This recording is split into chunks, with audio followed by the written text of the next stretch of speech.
إن هذا القرآن يهدي للتي هي أقوم ويبشر المؤمنين الذين يعملون الصالحات أن لهم أجرا كبيرا. الحمد لله وحده والصلاة والسلام على من لا نبي بعده. Abalungi abatulaba tukyagenda mu maaso n'omusomo gwaffe gwe twatandikaho okwatagana n'empisa mu busiraamu. Olwaleero nsaba mukkirize tulabe omutwe okugamba nti mazaaya al akhlaq fi lislam, obukulu bw'empisa mu busiraamu. Obusiraamu bulina empisa ezeeyawulidde kusinziira ku bintu ebyeyawulidde. Obusiraamu bulina empisa eri ebintu ebyeyawulidde. Naye nga tugenda kulaba omusomo guno mu bintu bisatu. Ekisooka, empisa ennungi laysat khassa bi naw'in min an-nas. Sigamba nti waliwo abantu ab'enjawulo oba ab'enkizo bo nga betulina okuba nti tweyisa bulungi gye bali. Wabula empisa tweyisa bulungi nga tetufuddeeyo ku muntu mweru, muddugavu,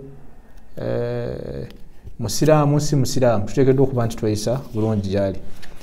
Omuteeko omulala tugenda okulaba empisa ennungi nti laysat khassa bil insani. Sigamba nti zeeyawulidde bantu bokka, wabula tweyisa bulungi n'ensolo, tweyisa bulungi n'obutonde. Tulina okweyisa bulungi n'eri obutonde, tetulina okuba nti tweyisa bulungi gye buli.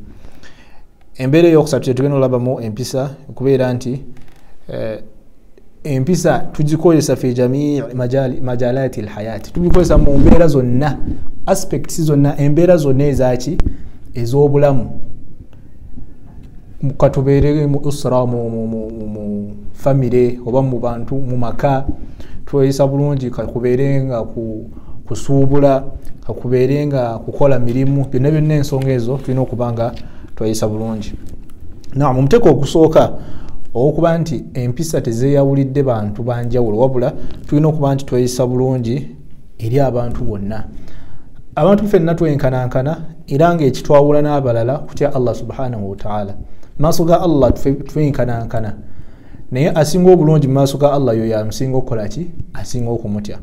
Allah yagamba nti ya ayyuha nnaasu inna khalaqnakum min dhakarin wa untha وجعلناكم شعوبا وقبائل لتعارفوا إن أكرمكم عند الله أتقاكم. الله سبحانه وتعالى يقول abantu nagamba nti abange mu abantu mazima twabatonda ne tubateekamu abaami n'abakyala, ne tubateekamu kabira ez'enjawulo. Mulimu abaddugavu, mulimu abeeru, mulimu abaki, kugamba tetuli be bamu.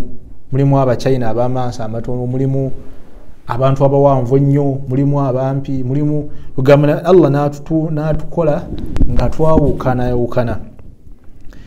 Naye ng'ekyo yakikola ta'arafu, tumanyagane. Naye era n'atugamba nti inna akramakum inda Allahi atqakum.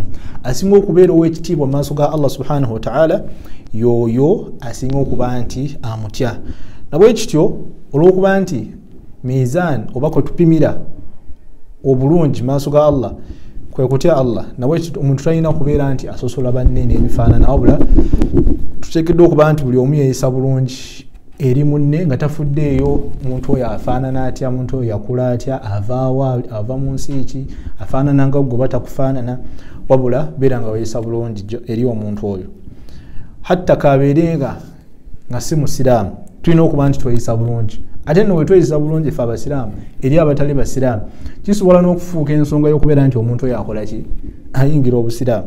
Allah agamba nti la yanhaakum Allahu ani alladhina lam yuqatilukum fi ddin wa lam yukhrijukum min diyarikum an tabarruhum wa tuqsitu ilayhim inna Allaha yuhibbu almuqsitin. Allah subhanahu wa ta'ala muteeka lino atutegeeza nti tatugaana kubeera nti tweyisa bulungi era nga tubeera benkamu, tukozesa obwenkanya eri abo abatulwanyisizza mu ddiini yaffe, wadde nga si basiraamu naye nga bali mu mbeera nnungi gye tuli, tebatulwanyisizza, tebatukase nti muve mu ddiini yammwe, tebatugobye bwe tubeera, kwegamba nga tuli mu mbeera ey'emirembe. Obusiraamu tebutugaana kubeera nti tweyisa bulungi eri abantu bwe batyo. bw'obeera ne neighbor takwasa ejjambiya nti va mu busiraamu nedda wegamba muli mu mbeera ya bulijjo ya mirembe oteekeddwa okubeera nti omuntu oyo okola otya weeyisa bulungi gy'ali n'obanga omuyisa bulungi. Allah kyatugaana kwe kubeera nti oyagala ebyo byagoberera ebitali bituufu n'ogamba nze njagala n'omuyambako mu kubeera nti akola ebitali bituufu. Aliwo muntu mutamiivu n'obeera nti omuwa omwenge oba omulagirire omwenge gye bagutunda n'ebifaanana nedda toyamba ku muntu mwononefu kola bwononefu we. wataawanu ala albirri wattaqwa wala taawanu ala alithmi waludwan. Allah yatugamba tubeere nga tuyambagana mu kutya Allah ate tetuyambagana mu kubeera nti tumujemera.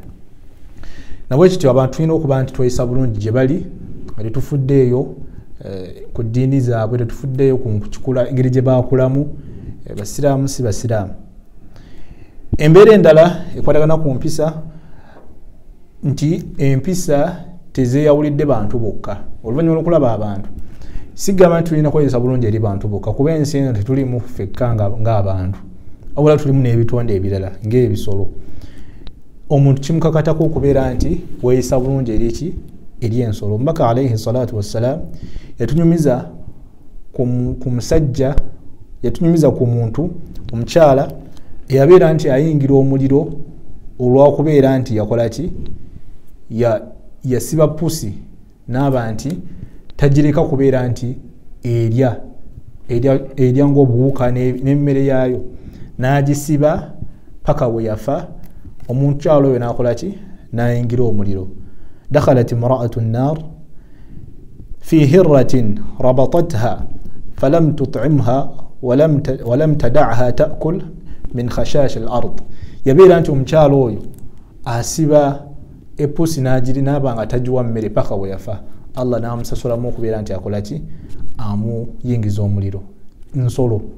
Ate omusajja omulala n'ayingira ejjana olw'okubeera nti yabeera nti anywesa embwa. Yasanga embwa nga omusajja oyo yalaba embwa ng'evaamu ng'ewankawanka etandise n'okulya ettaka olw'ennyonta. N'akozesa ekibatu kye n'agiwa amazzi n'akwata amazzi n'agiyiwa mu kamwa n'eba nti etereera n'ewona ennyonta eyo. N'aba nti omusajja oyo Allah amusasulamu ekirungi kimuyingiza ejjana. Nabwe kityo okweyisa obulungi tulina okweyisa obulungi eri ebintu byonna. Ate si bisolo byokka wabula n'obutonde ng'ebimera naki totwanga muti n'omala gagukuulayo n'osanga ekimera awo n'okijjayo ewatali nsonga yonna wabula olina okubeera nti weyisa bulungi eri ebintu byonna byonna. Allah agamba nti wallahu la yuhibbu alfasad. Wallahu la yuhibbu alfasad. Allah subhanahu wa ta'ala tayagala bwononefu. Tuba nti mu hadithi emu omubaka alayhi salatu wassalam yatulaga nti singa ekiyama kisembera naye ng'olina akamera akato ekimera naye nga kito ng'osobola okukisimba ng'ekiyama tekinnatuuka, ekisinga obulungi gy'oli kyandibadde kirungi okubeera nti ekimera ekyo okisimba nga kiyama tennatuuka. Teebereza nga kiyama eri kumpi kutuuka naye ng'olina ekimera tomala gakyonoona wabula kisimbe wadde ensi eri kumpi kuggwaayo. Nabwe kityo tulina okweyisa obulungi hatta ma'a tabi'a n'embeera ey'obutonde n'obanga toweeyisa bubi gye biri n'obanga osangawo ebimuli n'obikuulakuula biki nedda. Tulina okuba nga tweyisa bulungi mu mbeera zonna. Ekisembayo tulina okweyisa bulungi mu mbeera zaffe zonna eza bulijjo nga okweyisa obulungi mu maka gaffe, okweyisa obulungi mu by'okusuubula n'okweyisa obulungi mu mirimu gyaffe ffenna gye tubeera nti tukolera. Omubaka alayhi salatu wassalam yagamba nti khayrukum li ahlihi wa ana khayrukum li ahli. Asinga obulungi mu mmwe yo yasinga obulungi eri abantu be ab'omu maka ge. N'alaga nti nze asinga obulungi eri abantu bange abakyala be. Buli omu alina okubanga mulungi eri abantu be baali nabo mu famire ye. Hadha wallahu a'la wa a'lam wa barakallahu fikum. Assalamu alaikum wa rahmatullahi wa barakatuh.